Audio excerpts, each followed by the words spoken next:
ഞാൻ അയച്ചു കൊടുക്കാം. ലോകത്ത് വലിയ രസകരമായ സംഭവങ്ങളുണ്ട്. ഇൻഷുറൻസിനെ സംബന്ധിച്ച് ഇസ്ലാമിക ലോകം പഠിച്ചപ്പോൾ പൂർണ്ണമായും ഇസ്ലാമിൻ്റെ ബേസിൽ നിന്നുകൊണ്ട് ഒരു പദ്ധതി, ഇത് മനുഷ്യന് ആവശ്യമുള്ളൊരു സംഗതിയാണല്ലോ. നമ്മളെല്ലാം ഹറാമാന്നാണ് പറയുമ്പോൾ ഹലാലിൻ്റെ വഴി തുറന്നു കൊടുക്കണമല്ലോ. ഇവിടെ തുപ്പരുത് എന്ന് പറയുമ്പോൾ ഇവിടെ എവിടെ തുപ്പണം എന്ന് പറഞ്ഞു കൊടുക്കണം, അല്ലെങ്കിൽ ആളുകൾ കുടുങ്ങും. അപ്പോൾ ഇസ്ലാമിൻ്റെ സ്വഭാവം തന്നെ അതാണ്. വഅഹല്ലല്ലാഹുൽ ബൈഅ വഹറമ റിബ ആണ് ഇസ്ലാമിൻ്റെ, ഖുർആൻ്റെ ശൈലി അതാണ്. നിങ്ങൾ മുത്ലഖായിട്ടാണ് പറഞ്ഞിട്ടുള്ളത്. ഹറമ റിബ, ഹുർരിമത്ത് അലൈക്കും ഉൽ മൈത്തത്ത് എന്ന് പറഞ്ഞ് 4 എണ്ണി കഴിഞ്ഞിട്ട് ബാക്കിയൊക്കെ അനുവദനീയമാണ്. വൈവാഹിക ബന്ധമെന്ന് വഹുല്ലക്കും മാ വറാഅ ദാലിക്കും, ഇങ്ങനെയാണ് ഖുർആൻ്റെ ഇത്. അപ്പോൾ അതുകൊണ്ട് ഇസ്ലാമിക ലോകം അതിനെപ്പറ്റി പഠിച്ചപ്പോൾ യോജിക്കുന്ന ഒരു ഇൻഷുറൻസ് പദ്ധതി ജർമ്മനി ചെയ്യുന്നുണ്ട് മനസ്സിലായി. അതിൽ ചെറിയ എഡിറ്റിങ്ങുകൾ വരുത്തിക്കൊണ്ടാണ് ആദ്യമായി ഇസ്ലാമിക് ഇൻഷുറൻസ് പദ്ധതി നിലവിൽ വന്നത്. ഇപ്പോഴും ഖത്തറിൽ വളരെ വിജയകരമായിട്ട് അത് നടന്നുകൊണ്ടിരിക്കുന്നുണ്ട്. ഞാൻ ഖത്തറിൽ നിന്ന് വരുന്നവരെയും എൻ്റെ വണ്ടി ഇൻഷൂർ ചെയ്തിരുന്നത് ഖത്തർ ഇസ്ലാമിക് ബാങ്കിലായിരുന്നു, ഖത്തർ ഇസ്ലാമിക് ഇൻഷുറൻസിലായിരുന്നു. എല്ലാ കൊല്ലവും എനിക്ക് ഞാൻ അടച്ച പൈസയിൽ നല്ലൊരു ഭാഗം തിരിച്ചു കിട്ടിയിരുന്നു. അതിൻ്റെ കൂടെ കുറച്ച് ചേർത്തിട്ട് ആഡ് ചെയ്തിട്ട് പുതുക്കുകയാണ് ഞാൻ ചെയ്തിരുന്നത്. ഇൻഷുറൻസിൻ്റെ കോൺസെപ്റ്റ്, അതിൻ്റെ വിഭാവന മനുഷ്യർക്ക് ഉപകാരമുള്ള സംഗതിയാണ്. പക്ഷേ ഇൻഷുറൻസ് ഇന്ന് ഏറ്റവും വലിയ കൊള്ളയാണ്. അത് നിങ്ങൾക്ക് മനസ്സിലാവണമെങ്കിൽ ഇപ്പോൾ വളരെ എളുപ്പമാണല്ലോ വിവരങ്ങൾ കളക്ട് ചെയ്യാൻ. നിങ്ങൾ ChatGPT-നോട് ചോദിച്ചാൽ മതി, കഴിഞ്ഞ വർഷം ഇന്ത്യയിലെ ഇൻഷുറൻസ് കമ്പനികളുടെ ലാഭം എത്ര കോടിയുണ്ട്. അപ്പം നിങ്ങൾക്ക് മനസ്സിലാവും. നമ്മൾ ഓരോരുത്തരുടെ അനുഭവം, നിങ്ങൾക്കൊക്കെ വണ്ടി ഉപയോഗിക്കുന്നവരൊക്കെ ആയിരിക്കുമല്ലോ, എത്രയാണ് നമുക്ക് കിട്ടൽ, എത്രയാണ് നമ്മൾ അടക്കൽ. ഒരു ടാക്സിക്കാരൻ, സാധാരണ ഓട്ടോക്കാരൻ എത്രയാണ് അടക്കേണ്ടത്. ആ ലാഭം ഞെട്ടിപ്പിക്കുന്നതാണ്. അപ്പോൾ ഈ ലോകത്ത് 2 രൂപത്തിലുള്ള ഇൻഷുറൻസ് പദ്ധതികളാണുള്ളത്. ഒന്ന് വാണിജ്യ ഇൻഷുറൻസ്, അത്തഅമീനു തിജാരി. മറ്റൊന്ന് അത്തഅമീനു തആവുനി, കോപ്പറേറ്റീവ് ഇൻഷുറൻസ്. പ്രത്യക്ഷത്തിൽ ഇത് രണ്ടും ഒരുപോലെ തോന്നും, പക്ഷേ അടിസ്ഥാനപരമായി വലിയ വ്യത്യാസമുണ്ട്. ഇസ്ലാമിക സാമ്പത്തിക അടിസ്ഥാനങ്ങളിൽ വളരെ പ്രധാനപ്പെട്ടതാണ് ഒരാളുടെ പണം മറ്റൊരാൾക്ക് ഹറാമാണ്. അടിസ്ഥാനം അതാണ്. കുല്ലുൽ മുസ്ലിമി അലൽ മുസ്ലിമി ഹറാമുൻ ദമുഹു വ മാലുഹു വ ഇർദുഹു. ഹറാം എന്ന് പറഞ്ഞാൽ നിഷിദ്ധം എന്നുള്ള അർത്ഥത്തില്ല, പവിത്രമാണ്, മാനിക്കപ്പെടേണ്ടതാണ്. അത് എപ്പോഴാണ് മറ്റൊരാൾക്ക് അനുവദനീയാകുക? ലാ യഹില്ലു മാലും മ്രിഇൻ മുസ്ലിമിൻ ഇല്ലാ ബി തീബി നഫ്സിൻ മിൻഹു. പൊരുത്തപ്പെട്ട് നൽകണം. ഒരു നിബന്ധന അതാണ്. രണ്ടാമത്തത് അള്ളാഹു അനുവദിച്ച വഴിയിലൂടെ ആകുകയും ചെയ്യണം. പൊരുത്തപ്പെട്ട് നൽകുക എന്ന് പറഞ്ഞാൽ ചിലപ്പോൾ കൈക്കൂലി പൊരുത്തപ്പെടുത്തിരിക്കും. ഡോക്ടർക്കും ഇഷ്ടമാണ്, എനിക്കിൻ്റെ കാര്യം വേഗം നടക്കുമല്ലോ, എനിക്കും ഇഷ്ടമാണ്, അതുകൊണ്ട് പോരാ. കാരണം അർ-റിളാ ലാ യുബീഹുൽ ഹറാം, പരസ്പര സംതൃപ്തി ഹറാമിനെ ഹലാലാക്കുകയില്ല. അപ്പോൾ ഈ അടിസ്ഥാനം മനസ്സിലാക്കിയാൽ സ്ത്രീധനം ഹറാമാണെന്നുള്ളതിന് ഒരു കിതാബും വേണ്ട. കാരണം ഞാൻ കല്യാണം കഴിക്കാൻ പോകുന്ന പിതാവിൻ്റെയോ അവളുടെയോ ഭാഗത്തു നിന്നുള്ള കാശ് എനിക്കെങ്ങനെ ഹലാലാകുക? ഞാൻ പറയണം, ഞാൻ ഓളെ കെട്ടണമെങ്കിൽ നിങ്ങൾ ഇത്ര തരണം, അങ്ങനെ ഒരു വഴി ഇസ്ലാം പഠിപ്പിച്ചിട്ടുണ്ടോ? അപ്പോൾ നിഷിദ്ധമാക്കിയ വഴിയാണ്. എനിക്ക് പാരിതോഷികമായിട്ട് തന്നോട്ടെ, സംഭാവനയായിട്ട് തന്നോട്ടെ, അതൊക്കെ ഇസ്ലാം അനുവദിച്ചതാണ്. അതല്ല ഇവിടെ ഡിമാൻഡ് ഇങ്ങനെ വെക്കുകയാണ്. അപ്പോൾ ഇതെങ്ങനെ ഹലാലാവുമെന്ന് ഞാനൊരു മുസ്ലിയാരോട് ചോദിച്ച്. ഹറാമാണെന്നുള്ളതാണല്ലോ അസില്. അപ്പം അങ്ങനെ 4 ചോദ്യങ്ങൾ ചോദിച്ചാൽ പല ഇത്തരം സംഗതികളും അവിടെ നിൽക്കും. ഇപ്പം അങ്ങനെ എവിടെ ഉണ്ടാവാറില്ല, പിന്നെ പെൺകുട്ടികളെ കിട്ടാനുമില്ല, അതുകൊണ്ട് പിന്നെ. അപ്പോൾ ഇൻഷുറൻസ് നമ്മൾ പരിശോധിച്ച് നോക്കിയാൽ അവിടെ ഇസ്ലാമിക ബേസിലുള്ള ഇൻഷുറൻസ് തെമീൻ താവനി എന്ന് പറഞ്ഞാൽ ഈ കൂട്ടത്തിൽ ഇരിക്കുന്ന ആളുകൾ 100 ആളുണ്ടെന്ന് വിചാരിക്കുക. നമ്മളെല്ലാവരും കൂടി തീരുമാനിക്കുക, ഈ കൂട്ടത്തിലുള്ള ആർക്കെങ്കിലും എന്തെങ്കിലും ഒരു അസുഖമോ ഒരു സാമ്പത്തിക ഞെരുക്കമോ ഉണ്ടായാൽ നമുക്ക് എല്ലാവർക്കും കൂടി സഹായിക്കാം. എല്ലാവരും സമ്മതിച്ചു.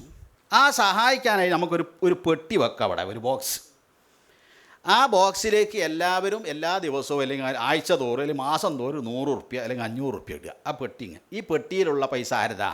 നമ്മളുടേത് എല്ലാവരുമാണ്. പക്ഷേ നമുക്ക് എടുക്കാനുള്ളതാണോ? അല്ല, നമ്മൾ ഡൊണേറ്റ് ചെയ്താണ്, സംഭാവന ചെയ്താണ്. ഈ സംഭാവന ചെയ്യുമ്പോൾ നമ്മളെല്ലാവരുടെയും നിയത്ത് എന്താണ്? ഈ കൂട്ടത്തിൽ ആരെങ്കിലും പ്രയാസപ്പെടുകയാണെങ്കിൽ അവർക്ക് കൊടുക്കുക എന്നുള്ളതാണ്. ഇനി ആർക്കും ആവശ്യം വന്നിട്ടില്ലെങ്കിൽ ഇത് തന്നോൽക്കൊക്കെ തിരിച്ചെടുക്കുകയും ചെയ്യാം. അങ്ങനെയുള്ള സിസ്റ്റമാണ് ഇസ്ലാമിക് ഇൻഷുറൻസ് എന്ന് പറയുന്നത്. എന്നാൽ തെമീനു തിജാരി, വാണിജ്യ ഇൻഷുറൻസ്, നമ്മുടെ നാട്ടിലൊക്കെയുള്ള ഇൻഷുറൻസിൻ്റെ സ്വഭാവം എന്താണ്? അത് കൊടുക്കുന്നതോടുകൂടി കൊടുക്കുന്ന വ്യക്തിയിൽ നിന്ന് പോകുന്നു, ഉടമസ്ഥാവകാശം നീങ്ങുന്നു, കമ്പനിയുടെ സ്വന്തം മുതലായി മാറുന്നു. ഈ കൊടുക്കുമ്പോൾ കമ്പനിയും ഞാനും തമ്മിലുള്ള എഗ്രിമെൻ്റ് എന്താണ്? എനിക്ക് എന്തെങ്കിലും അപകടമോ അങ്ങനെയുള്ള ഇൻഷുറൻസ് പോളിസിയിലുള്ള വിഷയങ്ങൾ എന്തെങ്കിലും എനിക്ക് സംഭവിച്ചാൽ, നഷ്ടം സംഭവിച്ചാൽ അവരത് തരുമെന്നാണ്. അപ്പോൾ എന്തിൻ്റെ മുകളിലാണ് ഈ കൈമാറ്റം? ഇന്നത് തന്നാം, ഇങ്ങനെ ഞാൻ അങ്ങോട്ട് തരും, നീ ഇങ്ങോട്ട് തരും, ഇങ്ങനെയാണ് ഇടപാട്. അതിനാണ് ഉഖൂദുൽ മുആവലാത്ത് എന്ന് പറയുക. പകരത്തിന് പകരം കൈമാറുന്ന തരത്തിലുള്ള ഇടപാടുകൾ. ആ ഇടപാടുകളിൽ ചില കാര്യങ്ങൾ ദീക്ഷിക്കണമെന്ന് റസൂൽ സല്ലല്ലാഹു അലൈഹി വസല്ലം പഠിപ്പിച്ചിട്ടുണ്ട്. എന്നാൽ ഏകപക്ഷീയമായി സംഭാവനയായിട്ട് നൽകുന്ന ഇടപാടുകളുണ്ട്, അതിനാണ് ഉഖൂദു തബറുആത്ത് എന്ന് പറയുക. ഇൻഷുറൻസിൽ മൗലികമായുള്ള ഒരു വിഷയമാണ് ഖറർ എന്ന് പറയുന്നത്.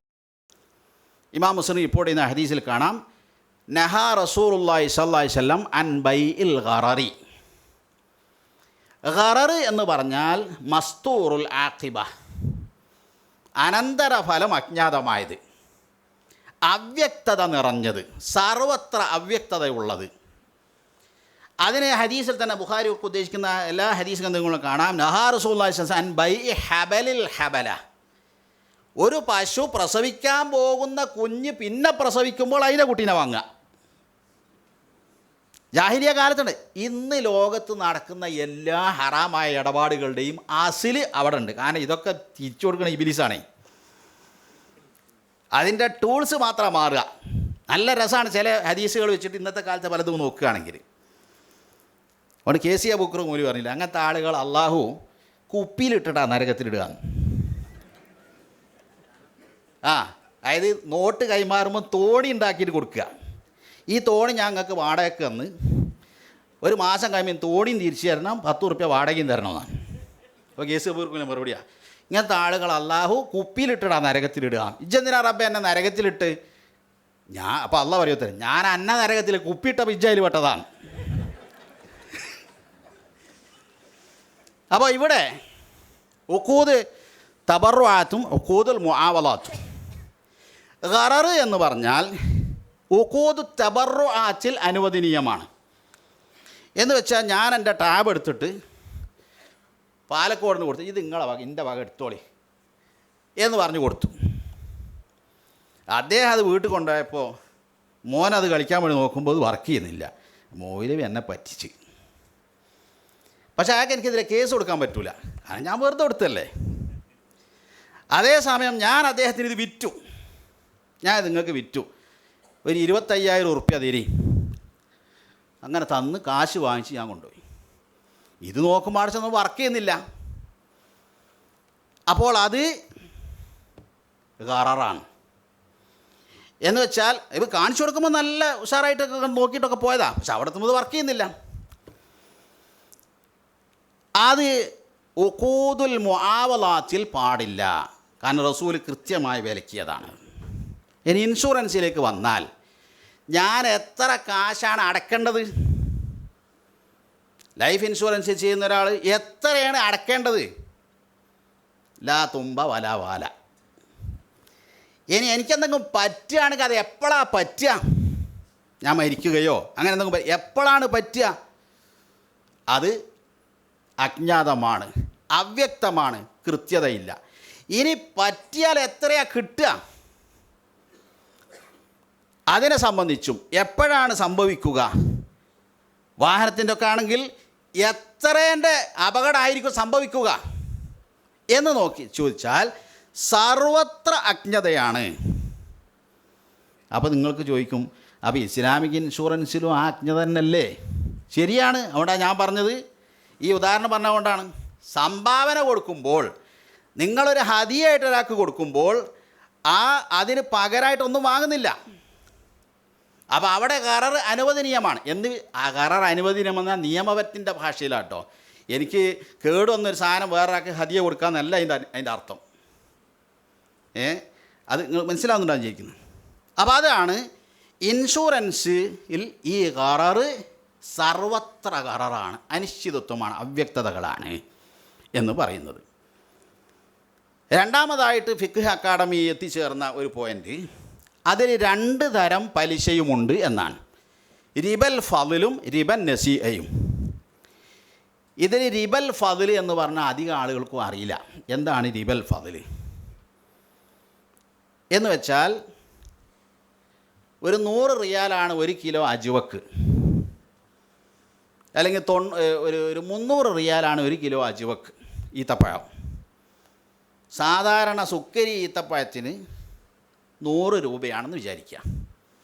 പക്ഷേ അത് പരസ്പരം ഈത്തപ്പഴവും കൈമാറുകയാണെങ്കിൽ ഒരേ മാതിരി കൈമാറണമെന്നാണ് നിയമം. 6 ഐറ്റംസ് ഹദീസിൽ അങ്ങനെ എണ്ണി പറഞ്ഞിട്ടുണ്ട്. ഇമാം മുസ്ലിം റിപ്പോർട്ട് ചെയ്തെന്ന ഉബാദത്ത് ബിൻ സാമിത്ത് റളിയല്ലാഹു അൻഹു ഖാല റസൂലുള്ളാഹി സ്വല്ലല്ലാഹു അലൈഹി വസല്ലം അദ്ദഹബു ബിദ്ദഹബി വൽ ഫിദ്ദത്തു ബിൽ ഫിദ്ദത്തി വത്തംറു ബിത്തംരി വൽ ബുർറു ബിൽ ബുർരി വശഈറു ബിശഈരി വൽ മിൽഹു ബിൽ മിൽഹി യദം ബിയദിൻ സവാഅൻ ബിസവാഇൻ മിസ്ലൻ ബിമിസ്ലിൻ ഫൈൻ ഇഖ്തലഫത്തിൽ അജ്നാസു ഫബീഉ കൈഫ ശിഅ്തും ഇദാ കാന യദം ബിയദ്. ഇതാണ് ആ വിഷയത്തിൻ്റെ അടിസ്ഥാനം. ഇത് സാമ്പത്തിക ശാസ്ത്രജ്ഞന്മാർ പറയുന്നത് ഈ ഹദീസ് ഒരു വലിയ സാമ്പത്തിക തത്വം ഇതിൻ്റെ അകത്ത് അടങ്ങിയിട്ടുണ്ട് എന്നാണ്. അതിലേക്ക് കടക്കാൻ സമയമല്ല. അപ്പോൾ റിബൽ ഫദ്ല് 1 കിലോ അജ്വ ഈത്തപ്പഴം കൊടുത്തിട്ട് 2 കിലോ 3 കിലോ സുക്കരി സാധാ ഈത്തപ്പഴം വാങ്ങിച്ചാൽ അത് റിബയാണ്. അപ്പം എന്താ വഴി? വിറ്റിട്ട് വാങ്ങിക്കാം. 1 കിലോ ഈത്തപ്പഴം വിറ്റ് അജുവ വിറ്റ് 300 റുപ്യ കിട്ടി. ഈ 300 റുപ്യ ക്യാഷ് കൊടുത്തിട്ട് 3 കിലോ സാധാ ഈത്തപ്പഴം വാങ്ങാൻ അനുവദനീയമാണ്. ഹദീസിൽ കാണാം, ഖൈബറിൽ തൽഹ റളിയല്ലാഹു അൻഹു ആണെന്ന് തോന്നുന്നു സഹാബി ഒന്നായിട്ട് മദീനയിലേക്ക് ഈത്തപ്പഴമൊക്കെ ആയിട്ട് വന്നപ്പോൾ നബി സല്ലല്ലാഹു അലൈഹി വസല്ലം അകുല്ല തൈമ്ര ഖൈബറ ഹക്കദാ ഖാല ലാ നബി ഉത്തംറ ബിസ്സാഅൈനി സാഅ ബിസ്സാഅൈനി വസ്സാഅൈനി ബിസ്സലാസ. ഞങ്ങൾ നല്ല ഈത്തപ്പഴം 1 കിലോ വാങ്ങിക്കും, അതിന് മോശം അത്ര നിലവാരമില്ലാത്ത ഈത്തപ്പഴം കുറേ അധികം കൊടുക്കും. അങ്ങനെ മാറുന്നതാണിത്. നബി സല്ലല്ലാഹു അലൈഹി വസല്ലം ലാ തഫ്അൽ, അങ്ങനെ ചെയ്യരുത്. പിന്നെന്താണ്? ബിൽ ജംഅ ബിദ്ദറാഹിമി വശ്ശരി ബിദ്ദറാഹിമി ജനീബ. അതായത് പെറുക്കി കൂട്ടുന്നതിനാണ് എന്ത് ജമ്മ് എന്ന് പറയുക. ഈത്തപ്പഴം താഴത്ത് ആടിക്കൂടി വാരിക്കൂട്ടുന്നത്. അത് നിങ്ങൾ ദിർഹമിന് വിൽക്കുക, പൈസ വെച്ചിട്ട് വിൽക്കുക. അത് വിറ്റതിൻ്റെ ശേഷം ആ പൈസ കൊണ്ട് എന്താക്കാം?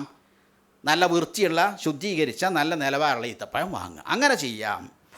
ഈ ഹദീസിനൊക്കെ വെച്ചുകൊണ്ട് വലിയ പഠനങ്ങൾ നടന്നിട്ടുണ്ട്. കാരണം പഴയ ഈത്തപ്പഴമില്ല, നല്ലതുമില്ല, ചീത്തയില്ലാതെ വെറും പൈസ മാത്രമുള്ള ആളുകൾക്ക് മാർക്കറ്റിൽ ചെന്നാൽ സാധനം കിട്ടണം. അപ്പം കമ്പോളത്തിൽ നല്ല ഒരു സിസ്റ്റം, വില നിർണ്ണയം എന്ന ഒരു സിസ്റ്റം അവിടെ കൊണ്ടുവരികയായിരുന്നു. അതിലൂടെ ഞാൻ പറഞ്ഞത് റിബൽ ഫദ്ലുമായി ബന്ധപ്പെട്ട കാര്യമാണ്. അപ്പോൾ അതുകൊണ്ട് അത് സ്വർണത്തിനും പൈസക്കും ഒക്കെ ആ പ്രശ്നമുണ്ട്.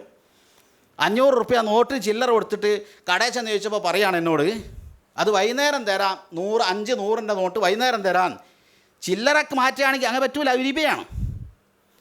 അപ്പം ഇങ്ങനെ 100 രൂപയുടെ ചില്ലറ കൊടുത്തിട്ട് 110 വാങ്ങുന്നത് അത് പിന്നെ എല്ലാവർക്കും അറിയുന്ന കാര്യമാണ്. അപ്പോൾ ഇതാണ് റിബൽ ഫളിൽ എന്ന് പറഞ്ഞാൽ, സംക്ഷിപ്തമായിട്ട് പറഞ്ഞാൽ വിശദമായി പറയേണ്ടതാണ്. റിബൻ നസിയ എന്ന് പറഞ്ഞാൽ അത് പിന്നെ എല്ലാവർക്കും അറിയാം, നമ്മുടെ ബാങ്കിലൊക്കെ ഉള്ളതും, അല്ലെങ്കിൽ 100 റുപ്യ കടം കൊടുത്തിട്ട് ഒരാഴ്ച കഴിഞ്ഞിട്ട് 110 വാങ്ങിക്കുക. ഇത് രണ്ടും ഇൻഷുറൻസിലുണ്ട് എന്നാണ് പറയുന്നത്. ഞാനിപ്പോൾ അടച്ചു 1000 രൂപ ഇൻഷുറൻസ് അടച്ചു. ഒരു മാസം കഴിഞ്ഞപ്പോൾ എനിക്കൊരു അപകടം ഉണ്ടായി. അപ്പോൾ എനിക്ക് 10,000 റുപ്യ കിട്ടി. ഇതെന്താണ്, എങ്ങനെയാണിത് 1000 10,000 ആയത്? ഞാൻ കൊടുത്തത് എന്താണ്? സദക്ക കൊടുത്തതാണോ? അല്ല.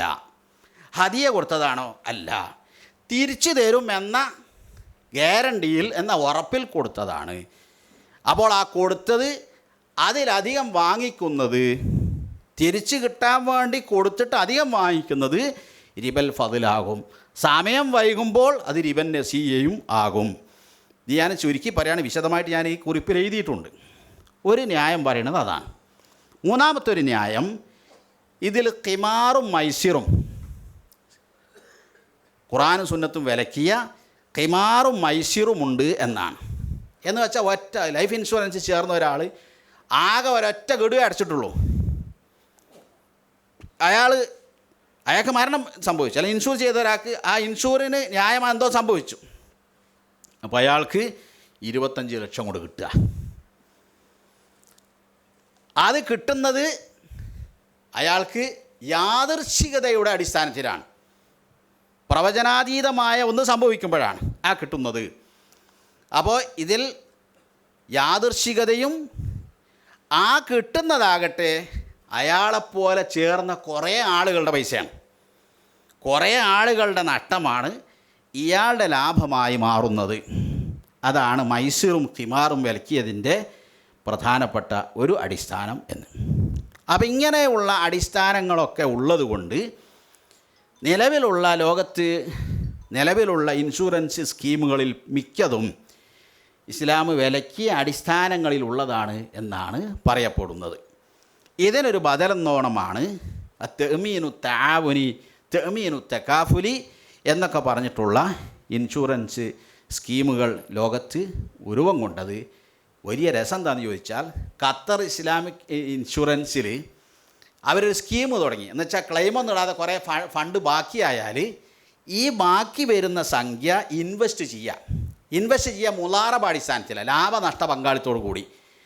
അങ്ങനെ ആ ഇസ്ലാം ബാങ്കുകളൊക്കെ ചെയ്യുന്ന വമ്പൻ ലാഭമാണ്. അതിലേറ്റവും അധികം ആളുകൾ ചേർന്ന ധാരാന്നരങ്ങൾ മുസ്ലിങ്ങളല്ല, ഖത്തറിലെ മലയാളികളായ ക്രിസ്ത്യാനികൾ. കാരണം ഓൽക്ക് ഇങ്ങനത്തെ ആദ്യം തീരെ ഓൽക്കുക ലാഭമുള്ള കച്ചവടം.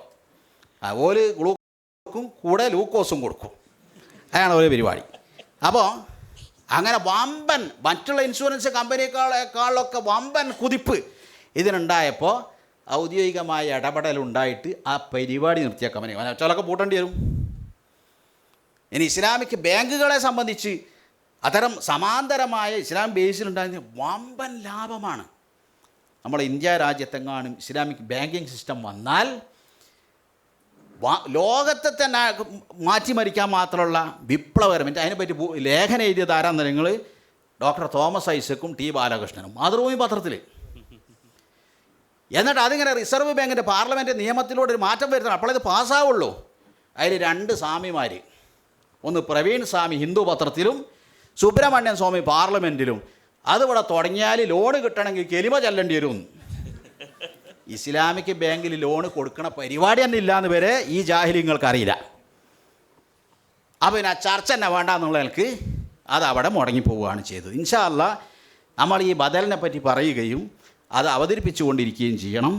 അത് മുസ്ലിങ്ങളല്ലാത്ത സാമ്പത്തിക മേഖലയിലൊക്കെ നന്നായിട്ട് അറിവും എക്സ്പീരിയൻസ് ഉള്ള ആളുകളുമായി ഡയലോഗുകളും ചർച്ചകളൊക്കെ നടത്തി അവരിത് ബോധ്യപ്പെടുത്തുകയും ചെയ്താൽ ഇന്നല്ലെങ്കിൽ നാളെ ഇൻഷാ അല്ലാഹ് നമ്മുടെ നാട്ടിലും അങ്ങനത്തെയൊക്കെ വരാനും വിജയിക്കാനും സാധ്യതയുണ്ട്.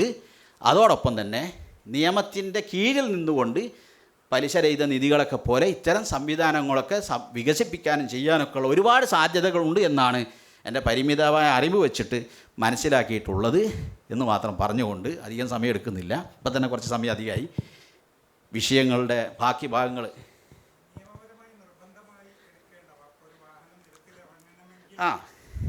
അല്ല അതിപ്പോൾ പിന്നെ നമ്മൾ വിധി പറയുമ്പോൾ അദ്ദറൂറാത്തു തുബീഹുൽ മഹ്ദൂറാത്ത്, അനിവാര്യതകൾ അനനുവദനീയതയെ അനുവദനീയമാക്കുമെന്നത് ഖുർആനിൻ്റെ തന്നെ ഒരു തത്വമാണ്.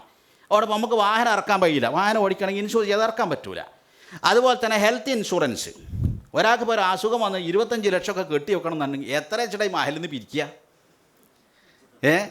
മൂന്നാമത്തെ സംഗതി, ഇന്ത്യ ഗവൺമെൻറ്റിൻ്റെ എന്തെങ്കിലും ഒന്ന് നമുക്ക് കിട്ടണമെങ്കിൽ അത് ബാങ്ക് വഴിയേ കിട്ടൂ. കർഷകർക്ക് സബ്സിഡി കിട്ടണമെങ്കിലും ഗ്യാസിൻ്റെ സബ്സിഡിക്ക് ബാങ്ക് അക്കൗണ്ടെങ്കിലേ കിട്ടുള്ളൂ.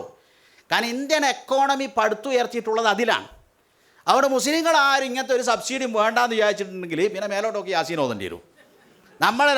നമ്മളെ ഈ പോക്കറ്റിൽ നിന്നുള്ള പൈസയും കൊണ്ട് ബാക്കിയുള്ളവർ ആനുകൂല്യം അനുഭവിക്കുകയും ചെയ്യും. അപ്പോൾ അതുകൊണ്ട് അത്തരം നിയമങ്ങളൊക്കെ ഫ്ലെക്സിബിളായി കണ്ടുകൊണ്ട് അതിനെ യാഥാർത്ഥ്യ ബോധത്തോട് ഉൾക്കൊണ്ടുകൊണ്ട് ഉപയോഗപ്പെടുത്തുകയാണ് വേണ്ടത്. കർഷകർ കാർഷിക ലോൺ ഉപയോഗിക്കണം, തൊഴിലുറപ്പ് പദ്ധതി, അങ്ങനെയുള്ള കുറേ ഇതിലേക്ക്. കാരണം സർക്കാരിന് അങ്ങനെ തരാൻ പറ്റൂ, എല്ലാം അങ്ങനെ തരാൻ പറ്റുള്ളൂ. പിന്നെ സബ്സിഡി കൊടുക്കുന്നതും അതും ബാങ്കിൽ നിന്ന് കുറച്ച് സർക്കാർ അങ്ങനെ അടക്കുക ചെയ്യുക.